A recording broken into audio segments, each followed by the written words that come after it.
Come on, Lucas. Yaslin, wait up. I can't. We're going to see the book. You know this is the 13th time we've seen it, right? Lucas, we're the only two in the entire kingdom who have ever seen it. Us. Doesn't that make you wonder? If we're the chosen ones? Yeah. I think we shouldn't get our hopes up. After all, we've never seen him open it in front of us, right? So, I mean, what if there is a chosen one, and it's not us? Wouldn't that make you feel? hopeful. Hopeful? Yeah, that we could find him and lead with him. Don't you want that?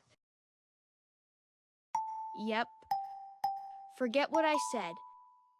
Let's go see the book.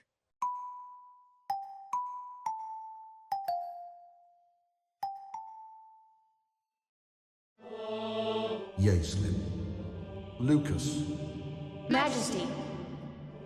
You are no longer children. My best stand before me yet again to honor me with their presence. It is we who are honored to be in your presence, Master. You may rise, my lords. It is that time once again. We're going to see the book. Oh yes, but today is a very special day. Do you know why? This book is just as much mine as it is the cosmos's, as it belongs to any who can channel the spirit of discernment. This is the way it must be. I have not questioned it. And though I have every ability to erase names, add new ones, put names ahead of others before their due time, I dare not upset the balance of our cosmos again. Again? Before your time, before your existence, I was alone. Create a life, I did. Excited was I, so very excited. I sought to show the wonders of the book to this poor soul I wished into existence. That was when I learned not every soul is worthy to glance, even for a second, upon the glorious, terrible pages of this book. That's why we're here? Pardon? Well, that's why you called us, right? We're worthy to look inside? I have brought you here to chronicle these moments and experiences, to act as my eyes as you search for the chosen one, whichever world he be born to. You've come to know me as a father figure, an emperor, but in reality, I've been little more than your brother. This is to say that I am not the only one who can read the names from the book, the names that will change life as we know it, names we must protect until they are ready to be born. For in the book, there are names that will not come to be for many years. So, you already know who it is? Why can't you just tell us? Or at least let us look for ourselves. Lucas.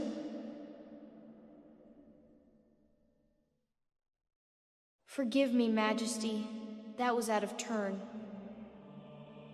There is nothing to forgive, brother. You are just as excited as I was. I simply seek to prevent the unnecessary loss of life where I can, and as my best, I am depending on you to lead the others for the times ahead. These times of peace we're experiencing shall not last. Only the absolute best of us can endure.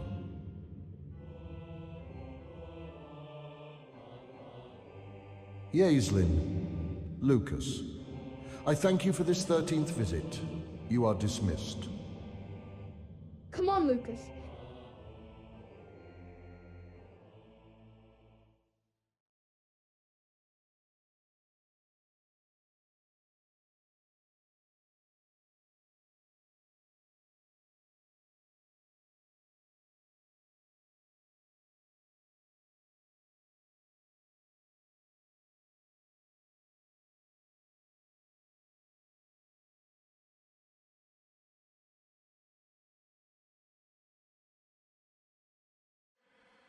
The Hero Supreme dwelled for a sempiternity in the cosmos, epochs before the initial conception of your world.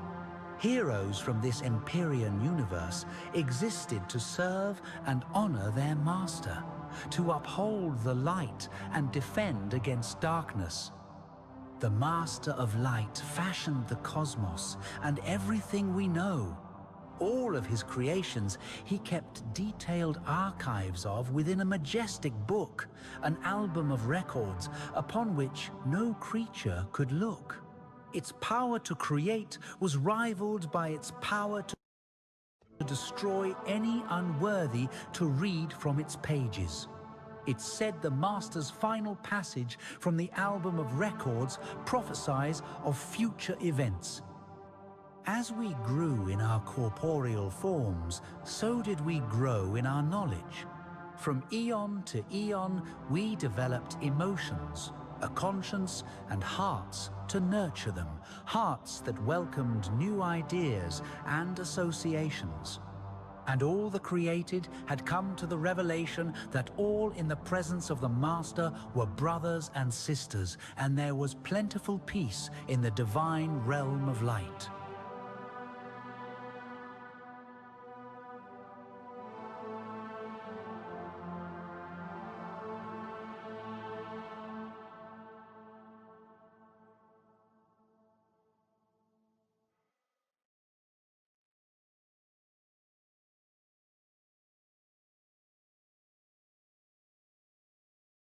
Then came the heroes supreme, guardians of the realm. But from that supremacy came villains of sin, for it was only a matter of a few millennia before jealousy defiled the hearts of many heroes, turning them into the dark creatures the darkness of their hearts reflected. The jealous resistance called themselves Equinox as they rallied up more numbers for their new master, who was none other than Lucas, formerly a brilliant tactician and brother. His promises were sweet. Nonetheless, true heroes remained loyal to their master.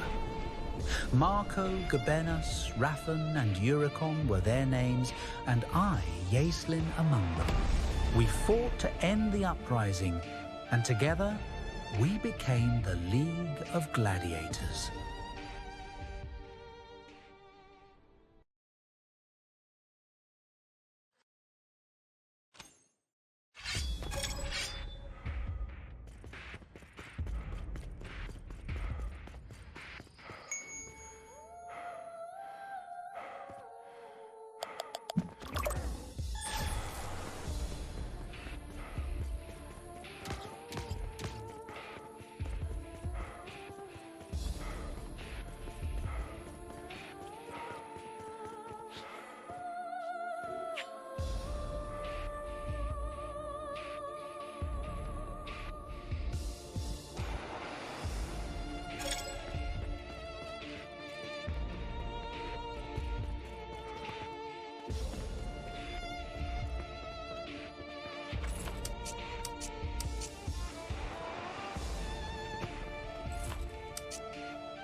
Lucas falls today, brother. Victory is ours.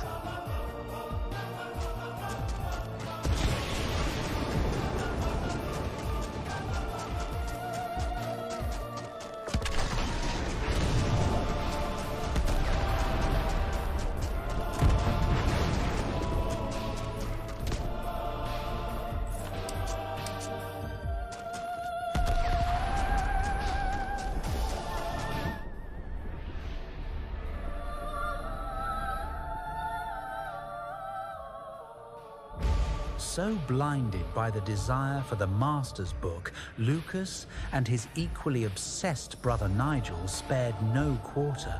They tolerated no deserters. Through ages of violent warfare, our kingdom endured ruin from the darkness of the equinox.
Brother, Nigel is up ahead.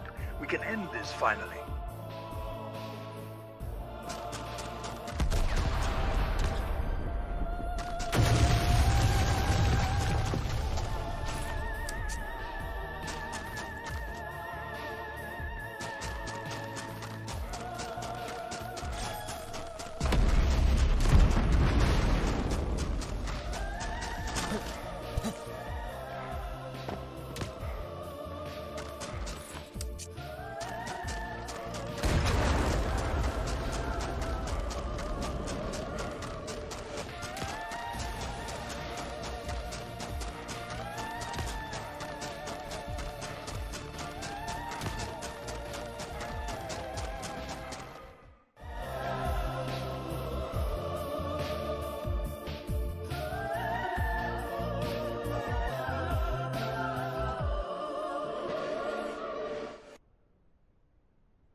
Nigel. Don't tell me. You've come to convince me we can end this another way. That's why you're here, isn't it? No. No, it's not.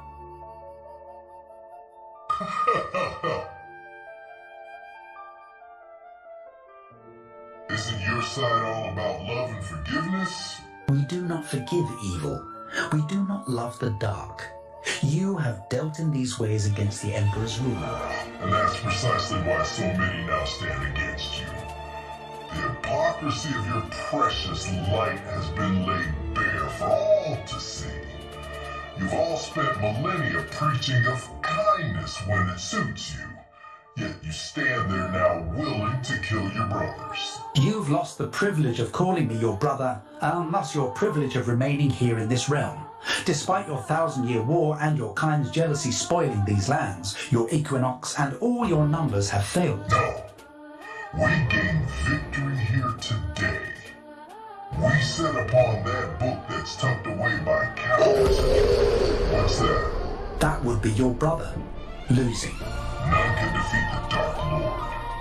We just did. Why else do you think I'm here and not defending my Emperor? So you really have come around, haven't you? Not a shred of mercy left in you, huh? None that you can use.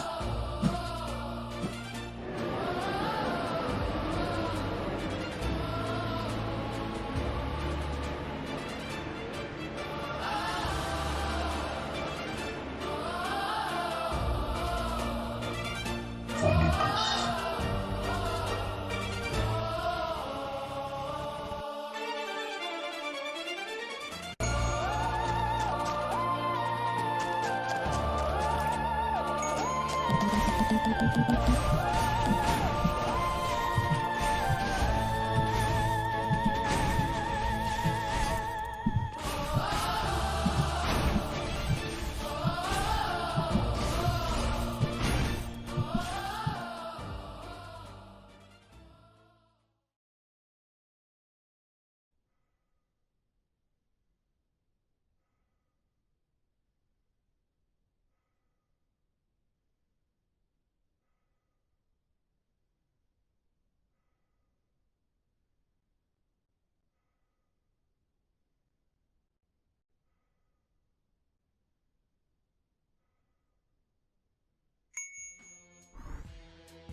The damage was done, and the war came to an end, just as the Master had foreseen.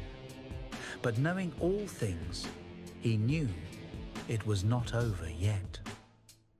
By his supreme order, he banished the Equinox remnants from the realm of light into the realm beneath the mortal realm. Few were their numbers, but the villains of sin, wallowing in their defeat deep within this primordial molten rock world, vowed to poison every creation archived in the album against the Master of Light, starting with this strange and newly formed planet you call Earth. For if they gather enough followers and doers of evil, the strength of their darkness will be enough to free them from their prison. And as the centuries passed, wars like the war we fought ensued, carried on by humans.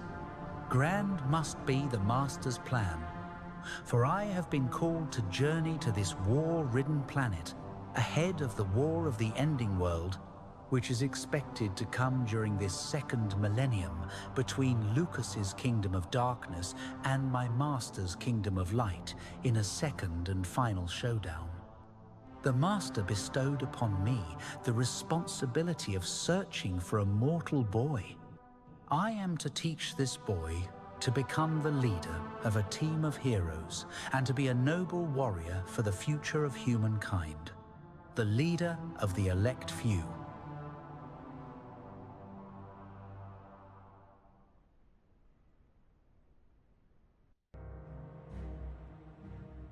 The world would soon enter the age of chaos.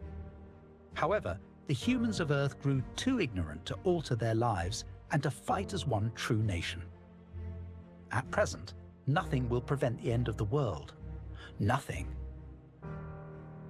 Perhaps if someone else could lead these stubborn humans, they could prevent their doom.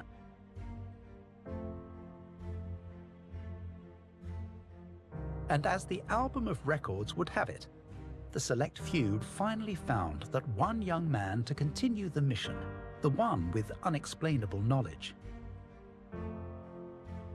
However, the demon spirit, Nigel, was following Citro's tactics to find the same boy, to possess him, to make him another ally and servant to his older brother and king of evil, Lucas.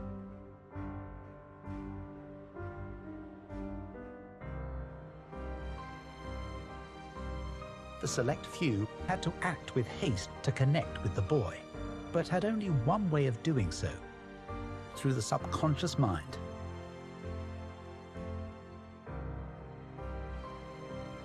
His inner knowledge and strength extend beyond this world's greatest power. We will challenge him to see if he is truly the one. When he wakes up to his fate, he will continue the missions and carve his very own path to perfection.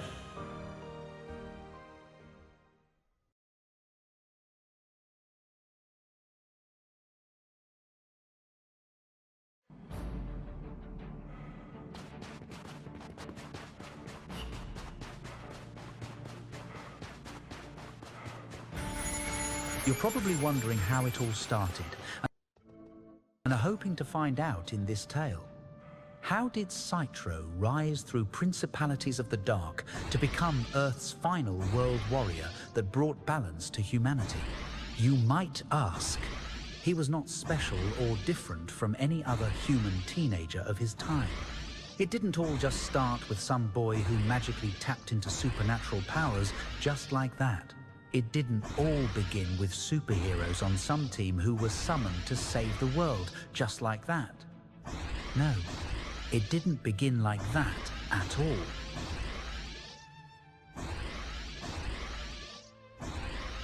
It all began with a man. But not just any man. A man burdened to remain a mystery, tracing back all the way to the beginning of this world. Not a god, nor a devil, but a guardian angel sent onto the earth to witness, guide, and report on the mortal realm's growth. He would stay a secret, never appearing anywhere in any historical records, so long as the world continued to exist. He made sure of it. He was nameless and without a corporeal form. To tell you the truth, he didn't fully exist as anyone or anything for that matter until the age of humans approached. He took on the name Citro, a name he made for himself, which translates to Hero of Justice and World Warrior.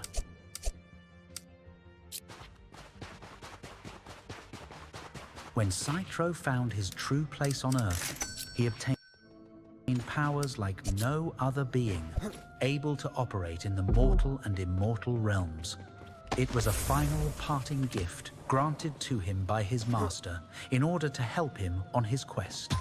Another like him named Marcos was heralded as the realm's best warrior, when in truth, Citro was the realm's most powerful warrior. But in order to remain secret, Citro gave up his title and his rank. It was a sacrifice Citro fully accepted in order to complete his duty and restrict suspicion. For it was in the secret book, sealed with 7 seals of light, kept by Citro's master, that suggested all celestial beings of predestinated quests change their name upon arrival of Earth. Only the Master of Light was able to carry this book, and only his eyes knew of the true identities of his angels.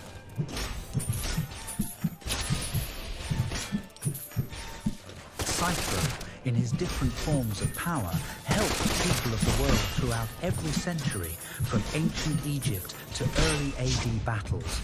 He never aged.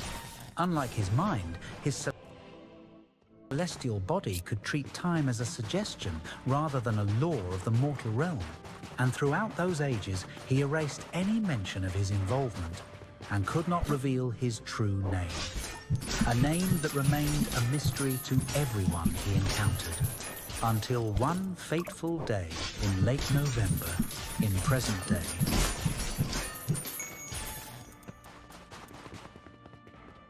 Until then, Citro fought alongside the righteous and recruited the most heroic among them to join him on his journey. The chosen ones would have to accept the greatest sacrifice of leaving their homes as they received the gift of immortality from Citro. He would go on to train the select few, one by one as he found them, spanning the various ages of Earth until his team reached 5 members. The 4 mortals that united with him desired to live like angels on this expedition, and they honored the Master's quest. Though they had new elemental powers, they still could not compare to Citro. Without him, they were Earth's mightiest, but without purpose.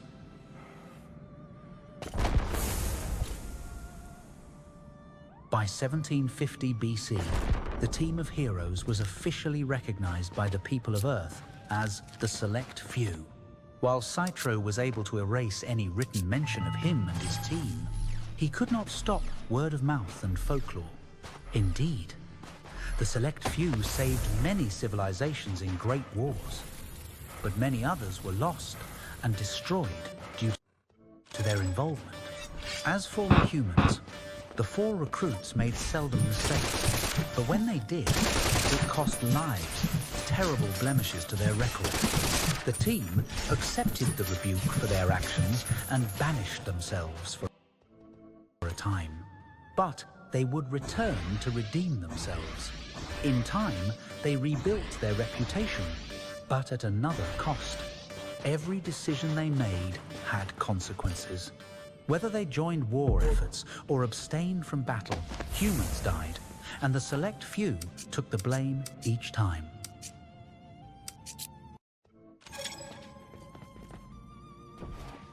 In 650 BC, one of the Select Few by the name of Sargestio, who had control over fire, promoted iron crafting, which could replace bronze. He was thoughtful enough to teach humans how to integrate iron in crafts, but for his kindness, he was persecuted and chased out of civilization. From that point on, he swore off assisting humans, and his views were shared among some of his team. The selfishness of humans almost drove Citro to protest to his master to receive an alternate mission, but he knew it would greatly dishonor his master to deviate from the quest. Regardless of how brutal humans became, Citro was determined to fight for them and protect them against the evil that found its way to the mortal realm.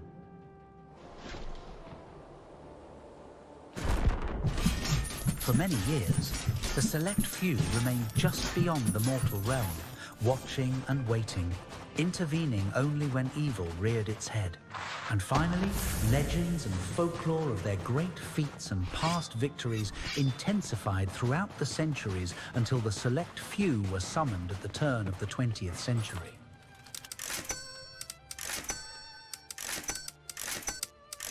In June of 1914, a war was declared in the European countries. The Select Few were pushed to join the Allied powers. It was a sight unlike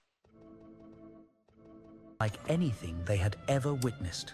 Such destruction and hatred appalled the Select Few, but they agreed to fight for the righteous once again. Citro felt compelled to compromise with the Americans to get their aid in the war. In the beginning, they refused, keeping to their neutrality. Citro empathized with their decision and could not fault them for it. But their decision soon shifted after discovering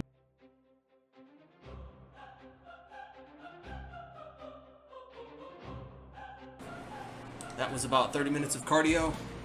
The entire preface of Supreme Heroes lasts about that long. And yeah, I encourage you to join me.